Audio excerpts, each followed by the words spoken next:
Olá, o programa Gente em Destaque da TV Câmara de Jacareí conversa hoje com a Birma Plácido, aqui da cidade. Muito obrigado pela sua visita, por ter aceitado o nosso convite. Eu é que agradeço esse carinho no convite. Um pouquinho nervosa, acho que faz parte, né? Você deve enfrentar isso com todos os convidados. Mas eu estou muito contente de estar aqui. Oi para todo mundo. Vamos começar falando um pouquinho da sua trajetória pessoal. Você é nascida em Jacareí, né? Sou sim, sou daqui, sou filha da terra.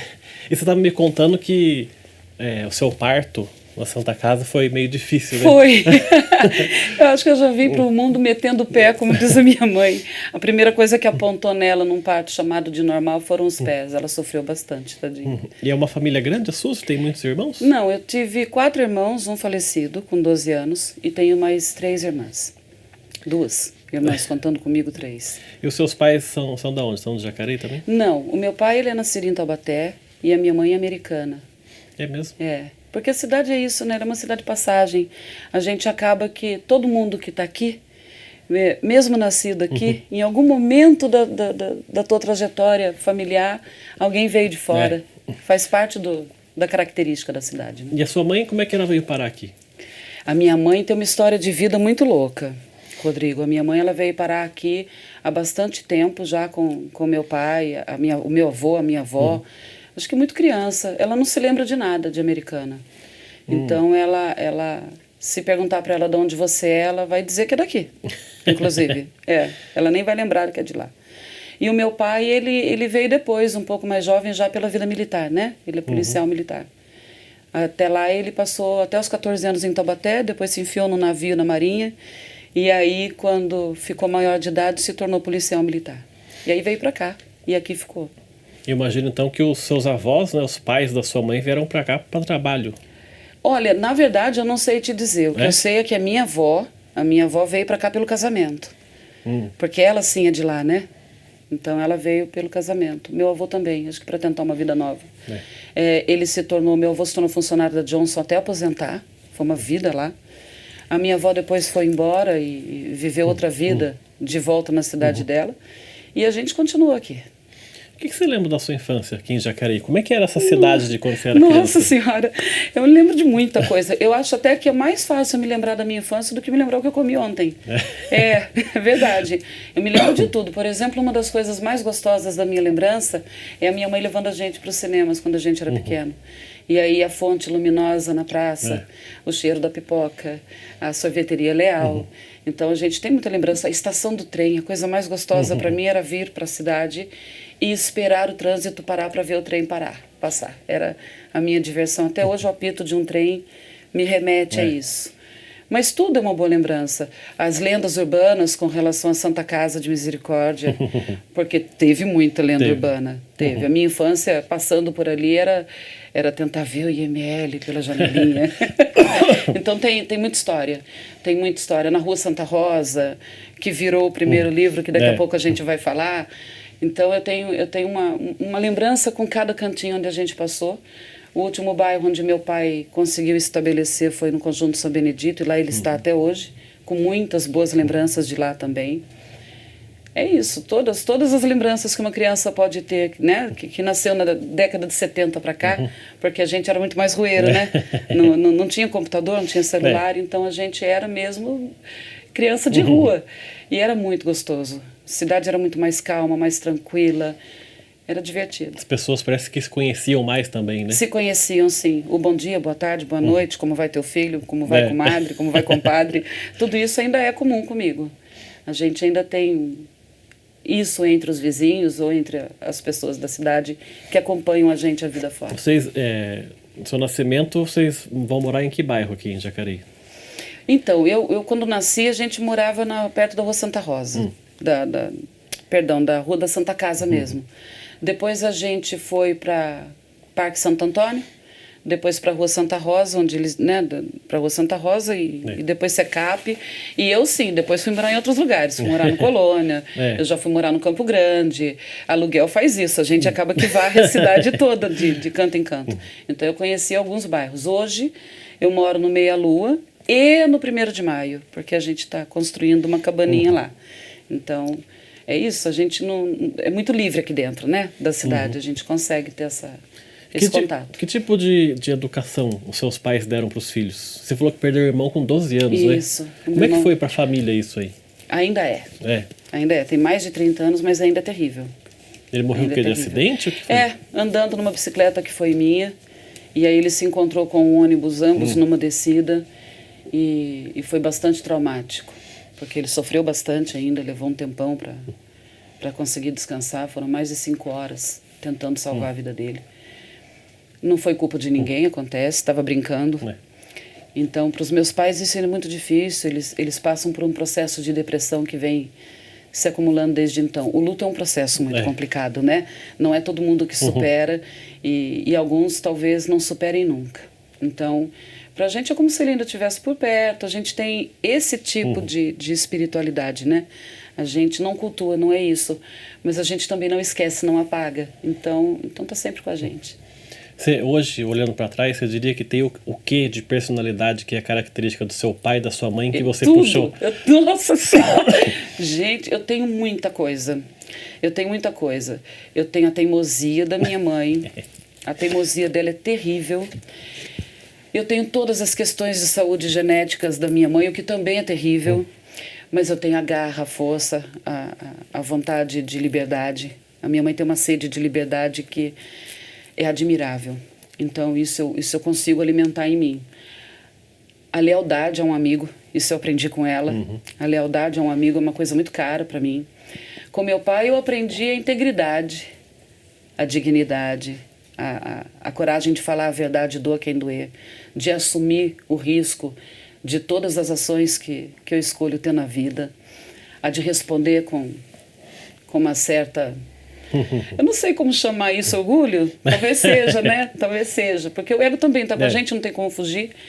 O meu pai, sendo um militar e vindo de um período muito complicado na nossa história, nós não tivemos uma educação fácil. Ela foi rígida, ela foi muitas vezes violenta, cruel. Meus pais foram alcoólatras durante muito tempo.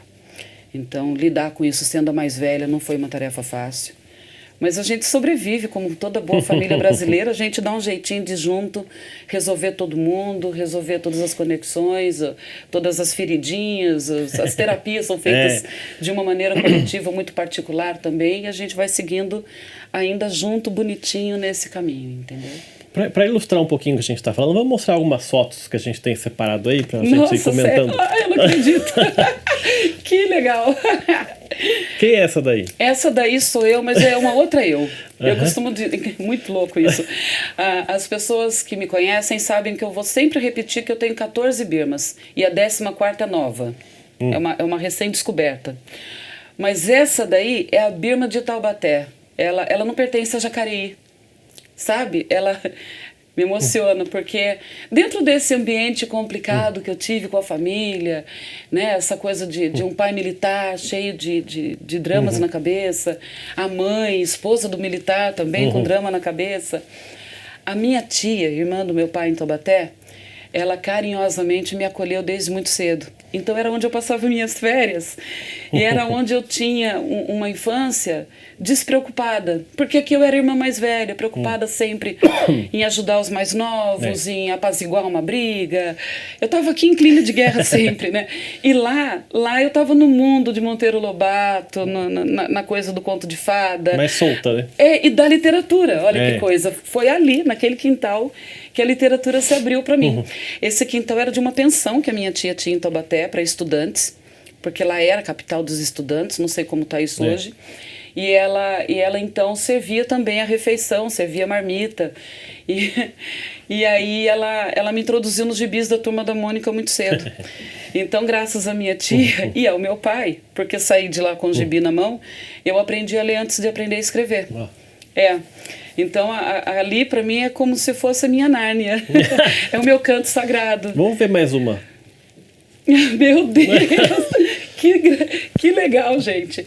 Aí estão o meu pai e a minha mãe, e eu no colo do meu tio e irmão da minha mãe. O outro moço é amigo deles, eu não sei quem é, não tive contato mais. Mas o meu tio sempre foi um tio muito querido e essa foto é a única foto que eu tenho minha bebê.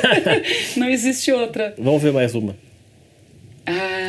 16 anos. Passa mais uma, que eu acho que tem mais uma dela criança aí, se eu não me engano. Tem. De novo Taubaté. De novo Taubaté. E nessa foto eu tô com as minhas primas. A Valéria, hoje falecida, infelizmente. Você é menorzinha ali, né? Isso. A Flávia no meio. A Renata no vestido longo. E eu no vestido curto e muito, absolutamente brava. E eu sei até hoje por quê. Eu tava brava porque eu queria que meu vestido fosse longo. Eu ainda prefiro vestidos longos. Quase que vim com um hoje. Eu não gostava de mini saia desse jeito, não. Então eu tava muito brava porque me cortaram o cabelo e me puseram num vestidinho curto. Vamos ver mais uma, próxima aí. Aí, ó. Essa foto, ela marca um período muito importante da minha vida. Muito importante mesmo. Eu tinha 2 anos, e embora nessa foto vocês não vejam, eu tô com um gesso na perna direita. Eu tive poliomielite, eu tive paralisia infantil. A minha mãe, perspicaz como sempre, cuidadora como era, ela percebeu que eu estava não mais andando e arrastando o bumbum no chão, ficou com muito susto, me colocou em pé e eu caí, disse que a perna estava doendo, ela apagou o fogo e correu comigo para Santa Casa, porque era na mesma rua. E aí, com a correria rápida dela, eu fui cirurgiada e me livrei da poliomielite. Então... Tá firme agora. Nossa Senhora! Então ela marca esse momento do gesso, do pós-cirurgia. Tá com a mão na televisão ali, né? Porque era muito comum na época você poder ostentar o que a tua família tem. Eu não sei por que faziam isso. Eu não entendo. Mas eu ainda gosto do audiovisual. Então, serviu para alguma coisa. E esse daí é o controle remoto da época, né? A gente era o controle remoto. Verdade. A gente era o controle remoto. E raramente pra gente ver o desenho que a gente queria. Era para colocar lá no jornal do papai, né? Se puder voltar para aquela foto... A próxima, não sei se é uma foto dela... Não, volta para aquela foto que tava antes dela adolescente. Volta essa. Os 16 anos. Como é que foi a Birma adolescente? Eu não tive adolescência, Rodrigo. Eu tava sempre muito responsável. Eu costumo dizer que eu nasci muito velha.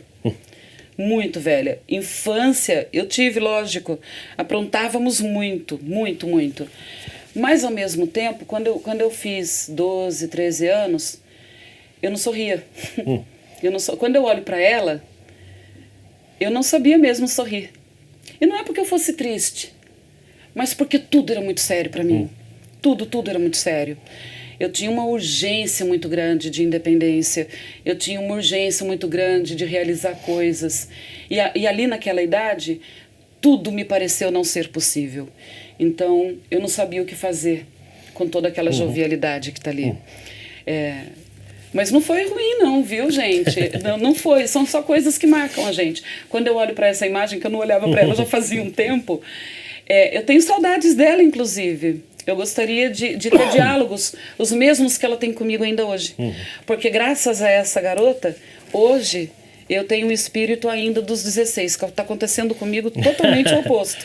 Então, tudo aquilo que eu não consegui ter como liberdade aos 16, eu extrapolo aos 53. Pode voltar aqui para o estúdio para a gente continuar falando aqui. Quando você viu a foto da sua criança, você falou que tinha 14 birmas. 14 birmas, por aí. Isso se refere a fases da sua vida, é isso? Porque acaba que quando você passa por uma fase e você é muito autoconsciente, eu me sinto muito autoconsciente, sabe? E você percebe que está mudando, você não pode mais continuar sendo aquela de antes. Você precisa dar atenção para essa nova que está se formando. Ou pela troca hormonal, ou pela troca intelectual, ou pela evolução cultural. Não importa a razão. O crescimento, ele causa isso, né? Você vai passando por fases. E aí você tem algumas escolhas para fazer na vida. Viver aquilo que você está vivendo agora, ou continuar presa naquilo que você gostaria de viver ainda. E eu consegui ter essa comunhão com todas eus de mim, sabe? Eu consegui trazer de vez em quando a criança para o trabalho, então ela ainda existe. Aquela menina que tem medo de não conseguir andar ainda existe, então eu evito correr demais com tudo na vida. Então todas elas ainda me auxiliam, todas elas me ajudam, todas elas me fortalecem e todas elas são o meu divã. Então 14, porque agora eu estou ficando realmente mais velha.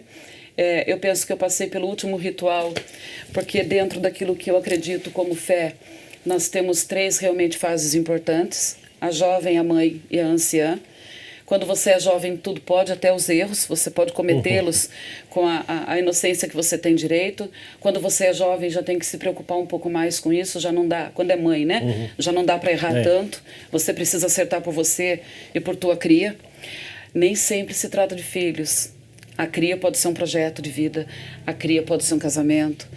A cria é aquilo que você constrói, né? E aí, quando você se torna anciã, você finalmente, com perdão da palavra, pode finalmente mandar todo mundo passear. Pode bancar Dercy Gonçalves e dizer, vai, com muita fé de que você já não vai ser mais condenada por isso. Então, dentro de cada fase dessa, eu vivi várias outras. Então, cada uma dessas me ensinou, e sim, foram fases da vida que deram nascimento para cada Birma que eu ainda nutro. Nessas fases, carregando muita culpa e muito arrependimento ou não? De jeito nenhum. Se tem uma coisa que eu aprendi pequena, é que culpa deixa doente. Culpa pesa, culpa tira o sono. Culpa é veneno. Então, é claro que eu já senti culpa, é claro que eu sinto culpa, mas eu trato de resolver isso muito rápido. Se tem uma coisa que eu aprendi é pedir desculpas. Essa é a primeira coisa que a gente aprende para não conviver com a culpa. A segunda coisa é a se perdoar também, porque não adianta ficar martelando em cima do erro. E a terceira coisa que eu faço é procurar aprender e jamais esquecer que erro foi esse, por mais grave que tenha sido, porque eu não quero cometê-lo de novo. Então a culpa, ela também tem um lado positivo dentro do meu jeito de lidar com isso. Então sim, muitas culpas, mas de jeito nenhum eu carrego nenhuma para a noite quando eu vou dormir por mais tempo do que o necessário. Arrependimento, então, quem nunca se arrependeu de alguma coisa, né? Agora, eu não me permito me aprisionar no arrependimento, não. Eu admito a vergonha, mais uma vez eu digo minha culpa, minha máxima culpa, perdão, vamos, bola para frente e vamos tentar de novo. Então, isso não me tortura mais há muito tempo. Tá certo, vamos fazer nosso primeiro intervalo então. O programa Gente em Destaque volta daqui a pouco, até já.